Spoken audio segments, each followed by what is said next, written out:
turned off the heat. Boker Tov. Good morning, everyone. Welcome and to our next installment. Baruch Atah Adonai Eloheinu Melech HaOlam Asher Kitshanu b'mitzvotav v'tzivanu la'asok b'divrei Torah. And I suspect I share with all of you the horror at what's going on, at lives that are so disrupted.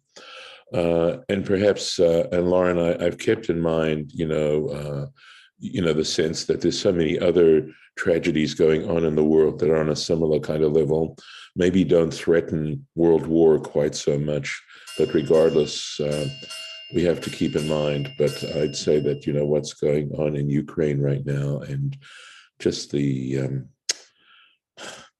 craziness of it all and not having learned the lessons, I so hope that the little piece that we're doing, this tiny little piece that we're doing here is putting the right spiritual, forces into the universe for whatever it's worth, amongst all those who study this kind of stuff and try to understand our relationship to the universe, given our own brief existence and our own mortality.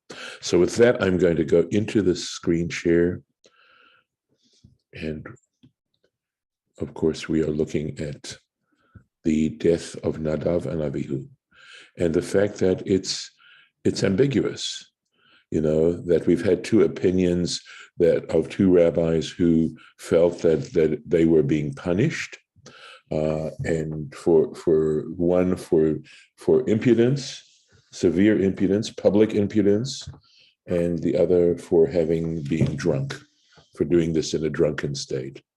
And there's a lot to think about either way for those particular things, because clearly the consequences are quite severe.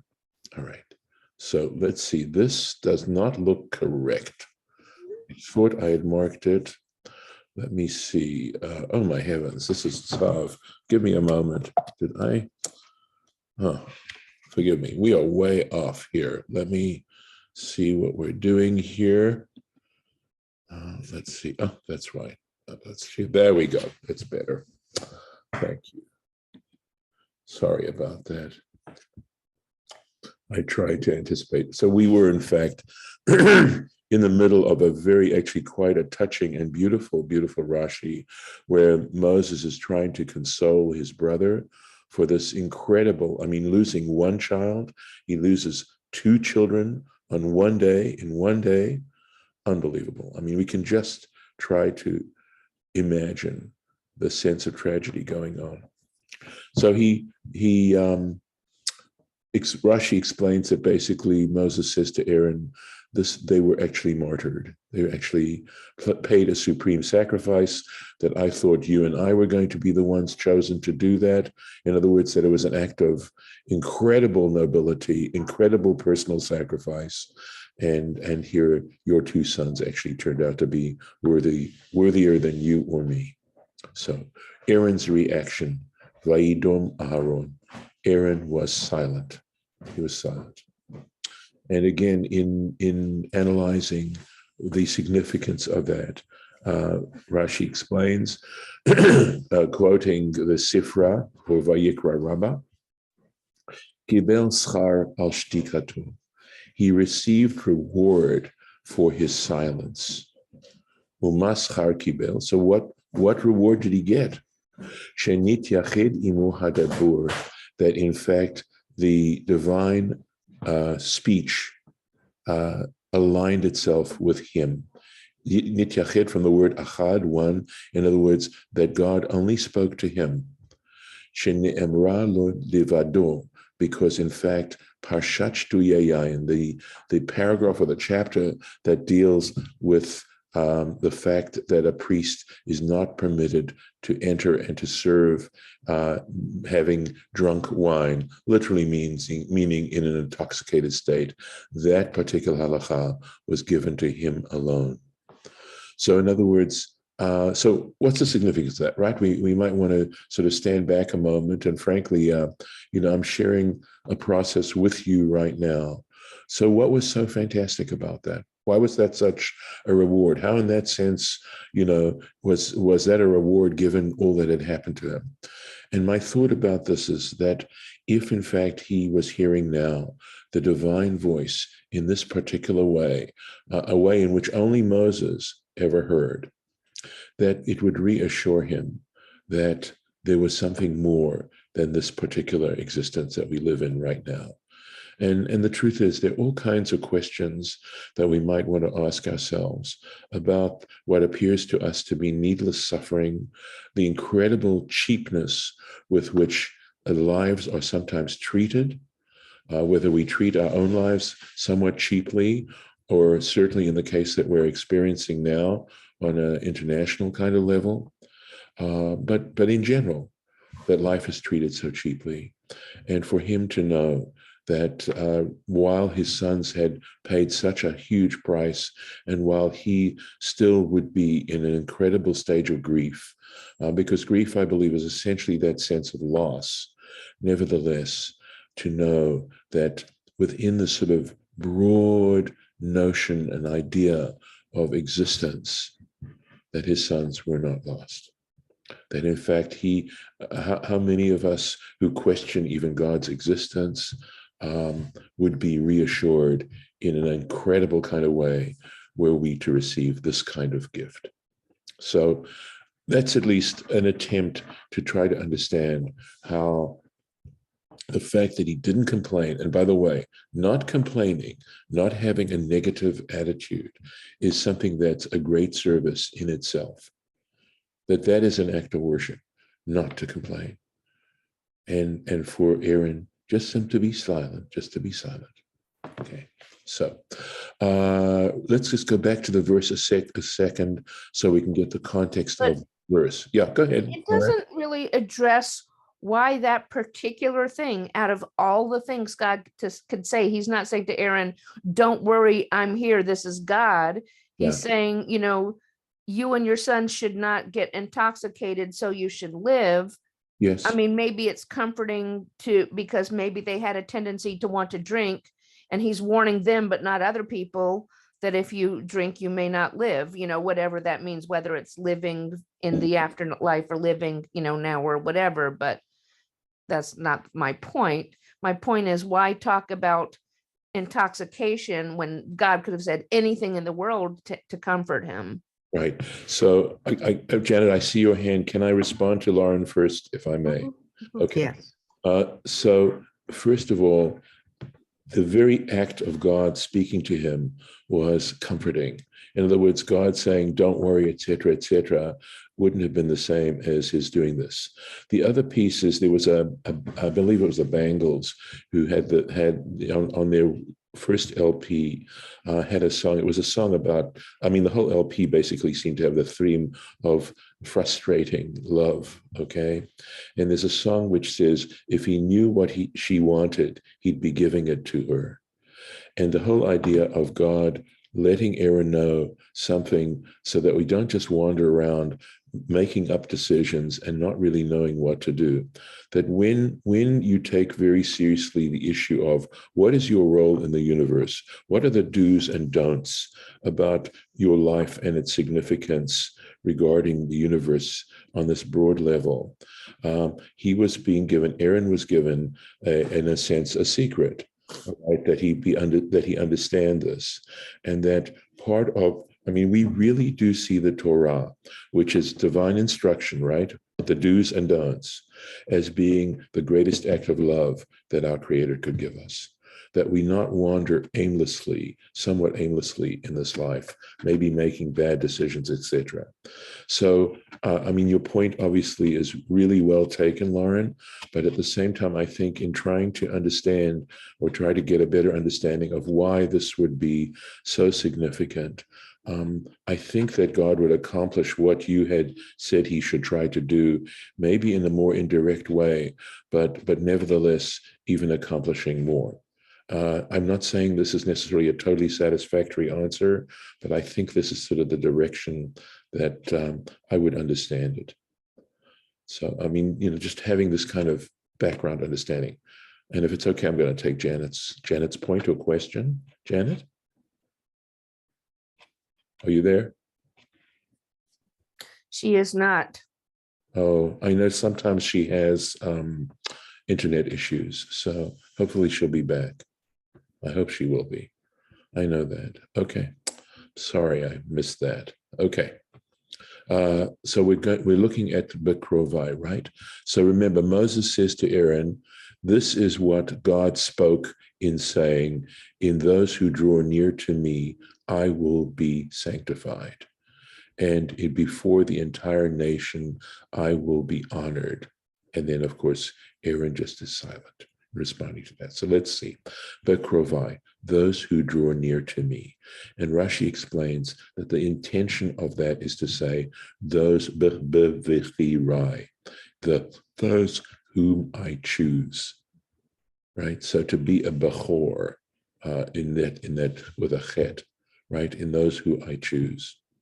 Uh, Let me know if Janet gets back. I don't have names in front of me right now, and I don't have pictures, obviously. She's back. Oh, great. Janet, do you have your question? Well, you kind of answered it, but to me, it's like this is a moment of silence between Hashem and Aaron is a very, very a statement on its own because we don't know. Yes. And I don't know what you said before with Lauren, but it seems to me that we can put in whatever we want. But at that point, was he a prophet? Was he just receiving reassurance? Was he just in shock? Stay tuned. We don't know. Right. So he would be a prophet. He was receiving prophecy. Yes. Incidentally, I think it's important for you to know, if I have not mentioned this before, and that is that, remember, the Israelites were condemned to wander. This is plan B. I mean, we know nothing about it right now. At this point, the Israelites are going to be marching right into the land of Canaan to conquer the land of Canaan. And the issue of the 40 years wandering was a punishment. Okay. There's a tradition based on what the Torah actually implies, is that while the Israelites were in that sort of state, that Moses received no prophecy. And the truth is that receiving prophecy is like you're inspired. You're absolutely inspired. And if you've ever had something that sort of even comes close to that, in having that sense of perception and focus and inspiration and stuff like that, you know how alive you feel at that particular moment. So, and this isn't to take away the point that you're making, Janet, is that we can only try to surmise and use the scholars of our tradition to try to get a better understanding of it. But in fact, he was receiving prophecy. Okay, if I can go on, I will. So it says so. Moses, in saying Bikrovai, the implication is that these are people that God has chosen to draw near to him. V'al panai kol ha'am echabed, or pnei kol ha'am, sorry, and in the presence of the entire people, I will become honored. This is an important and maybe challenging in a way, Rashi's explanation of this, of what dynamics are we talking about. And it says, Keshe HaKadosh Baruch Hu oseh din batzadikim. When the Holy One, blessed be He, performs an act of judgment amongst the righteous. Now, in some ways, that's a euphemistic way of saying that since even the righteous aren't completely righteous, and that God takes note of whatever slight misdeed they may have committed, and they are punished, right? Because no one's perfect. And in a sense, where there is absolute justice being expressed in the world, that here there are people who are certainly perceived as righteous, and yet they are being judged, right? Divinely judged. Mityare, it says he is feared, God is feared. Umit ale means he is raised, literally, umit, so honored. Umit kales, and praised for that. In other words, when people see the degree to which righteous people don't have any special privileges, Just because they're righteous, just because they're God-fearing, etc., doesn't mean they somehow escape from being divinely judged. And if people see this going on, I mean, I'm not saying that I necessarily can follow automatically that that's what happens, but I'm going to just accept Rashi's statement as he's giving it. Imkain. So if this is the case, that righteous people are judged, Imkain be'elu, if that is the case, that even righteous people have to face divine judgment, kol shekain b'rishaim, how much the more so with the wicked. In other words, so it's possible, before I go on with the Rashi, that this is what Rashi is saying, is that when that happens, perhaps one of the most troubling questions we can ask ourselves, if we believe in God, if we believe in a divine judge, if we believe in a transcendent level in which the world is operating, that if that's the case, we ask, that's the problem of theodicy. It's the problem of, do the wicked in fact get away with it? Is there in fact no, as they put it in traditional language, is there no judge or one who is going to make sure that people have to account? Is there no accountability? And so what I think Rashi is saying here is that issue is put to bed, that there's no question of accountability. And I think that if people were more conscious, if we were far more conscious and sensitive to our level of accountability, that goes along with an idea of mindfulness, to live your life in that kind of way. And that when this dynamic takes place, it's clear. There's no question. People are going to be held. We all are going to be held accountable. And likewise, Rashi now wants to get a verse to support, a proof text is what we'd call it, to support what he's just saying.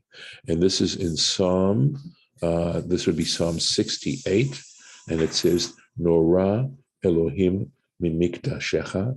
So it means God, right, is awesome, right? Or that there's a sense of Norah has a connotation of terrifying, right? That is, and I stood in that sense of deep sense of God's power, an awareness of the incredible power of the divine. Mikdashecha. So it says from your literally it would mean from your sanctuaries. In other words, the pshat on this verse, if we just read it the way it is it sounds like when people would go into like the temple, they would have a sense of divine awe, and we're talking about awe. And the rabbis sometimes play with words like this and get further interpretations. And it says, Al tikra mi mikdashecha, right? Don't read this verse as saying from your sanctuary, ela mi mikudashecha, but rather because of your sanctified ones. And it's possible that the sanctified ones, by saying sanctified ones, we are talking about the fact that they have made the supreme sacrifice. So this is, this material that we're reading now conceptually is, very challenging. It's got a lot to meditate about. And also the fact that it's happening, right? Look at the context in which this is taking place. This should be the happiest day. This is like what it's all about. This is like an anticipation of why the Exodus even took place in the first place. And here is the sort of Zen moment that's taking place here, and trying to get a deeper level of understanding of what life is about, and perhaps actually dealing with the whole issue of mortality, of human mortality, and saying, maybe in some senses, trying to reassure us that it's, regardless, life can be, if we want to be, a very noble enterprise. Let's go on. So that's basically it. Now we have, of course, a situation, right? So Vayikra Moshe el Mishael. So Moses called Mishael, Ve'el El Safan, and El Safan, Bnei Uziel. These are the sons of Uziel, Dod Aharon, who is the uncle of Aaron. Okay, well, of course, if he was the uncle of Aaron, he would be the uncle of Moses as well, because Moses and Aaron were brothers. But I wonder if the reason why he says the uncle of Uziel being the uncle of Aaron, so in other words, El Safan and Mishael would be cousins of Aaron, right? So he's asking them to, that the family, he's reaching out to family to help in this situation. So what did he do? He called them. What did he say? Vayomer, and he said, Alehem, to them, Kirvu, draw near. And you notice that there are two trope notes. This comment here, right, is saying that when the person who's reading the Torah chants out the trope notes, he should chant this note, right, this ger sha'im, before the Tlisha Gdolah. That's the name of these particular notes. That even though this comes before this, nevertheless, there's a note here that this actually precedes this. Okay, and it's so to sound, I think this is what it would sound like. This is at least how I've learned Torah trope, right? Kirvu, that's this. Do, do, do, do, do. And then this kirvu, that's a lot of notes on one word. And there's an understanding that there is a subtle or not so subtle way of interpreting the Hebrew based on the trope notes, that the trope notes themselves represent a certain level of interpretation. One, for sure, because they provide punctuation for the sentence, but also possibly that in the sense that music itself is a form of communication, that they add another layer of communication as to what these words are about. And whether or not these particular sounds, whether the ger sha'im has to do with a certain level of concern or stress or hesitation, or not so much hesitation, but a level of concern, fear, I'm most willing to say, right? And what exactly the Tlisha Gdolah might connote, I'm not really sure. But that there's a sense here, at least that what I'm trying to infer is a sense of, saying, listen, I know this has to be really a scary, formidable thing that I'm asking you to do, but I'm also asking you to have a sense of compassion, etc. Yes, Janet. Could you do it the way it is exactly written so we can compare? Okay, so this would come first. So the way it's written would be Kivu.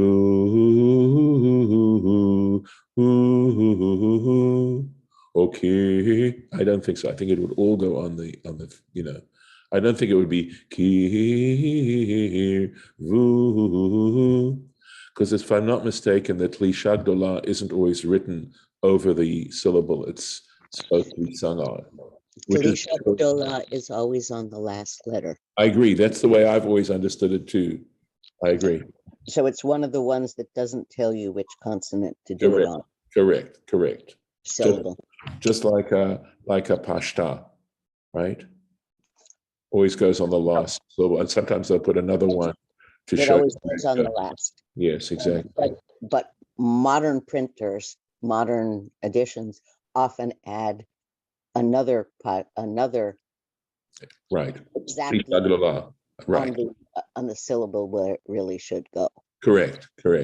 So whether it goes here, I can't, I don't know enough. This is my lack of knowledge here, whether this is divided into two syllables in the way that you'd say this on the kir and this on the vu, but anyway. So my interest is that it sounds totally different for the word. So that sound, like you said, adds to the word. Right. Yes. So in a sense, if my interpretation were correct, it would say, despite the fact that this is, a sort of scary thing to have to do, nevertheless, gird yourselves up and do it. That's what he's saying when he says draw near. And that's what the musical notes are trying to connote. Now, I'm only trying to give you a vague, I'd love to be 100% right about this and really giving you the real information, but I would tell you that I'm speculating. So just that there's a broad sense in which I'm sharing the point with you, but whether or not I'm actually right on the money is another question altogether. Let me keep going a little bit, right? Su et achechem, carry your brothers, me'et pnei hakodesh, from the presence of the sanctuary, el michutz lamachaneh, outside, to take them outside the camp. And we're going to stop here. I'm going to put the marking in this particular page because we have a Rashi here to take care of. So I can get this to work. Yep, good. So that's where we will start on Thursday. Thank you. I'm going to stop the share. And thank you all. Yep. Does anybody want to make a comment before I stop the recording? Yes, please. Okay, please. So the purpose of the fire and the sacrifice is to bring down and show us God, correct? Correct. I mean, Yes. so that's what they did. They did that. Yes. And maybe they had, that's like, okay, that's it. You've accomplished what you were. That's all you have to do in your lifetime. You're done. That's a great interpretation. I really love that. It never occurred to me like that, but I think that's a wonderful interpretation because we're all here to accomplish something, and then it's time to move on. It's a way of understanding, and also a purpose, of deep purpose that, the issue is, what are we here to accomplish? And once you've accomplished it, you can then move on. So that's really pretty amazing. You're right. Here's the point. We read about how frustrated the Israelites were that here they'd gone to all this trouble, and nothing was happening. And now something was happening. And I'll take the little bit of time I have now, that to me, the miracle of the oil on Hanukkah, right? We talk about the miracle of the oil burning 8 days. The miracle is that it pointed to the fact that what the Maccabees had done, because when they cleansed the temple, when they tried to get it working once again, the question in their mind would be, why did this happen in the first place? Is God going to accept our act of dedication? And when the oil burned for 8 days, what it was saying was, yes, your act of dedication has been accepted, and that God, in fact, that the divine presence was going to be back in the temple. That's the miracle. It's not just the fact of oil burning for 8 days. That's the real thing. So yes, thank you for sharing that. I'm really glad you did that before. I don't know. That's just like out of the blue. I have taught. I got notes from before, like sinners versus saints. Are they? What was there? And then it's like I'm thinking, what's the purpose? Why did they do it? Good. To show that they could, to be there, to bring down God. They did that. But it also teaches the rest of us, don't do that. Unless you want to go, unless you're done. Yeah. Well, yeah, no. And also that there's some things, everybody's got their own particular mission. Every person has their own unique purpose. I'm going to stop the recording there. Thank you. Mine was to say this today, and I'm done. There we go. Okay. All right. Thanks. I find it interesting because it all ties in with that moment of silence that we don't know about what happened. Yes. Just trying to take it all in, right? It's being silent and being on the intake rather than the output. All right. Thank you.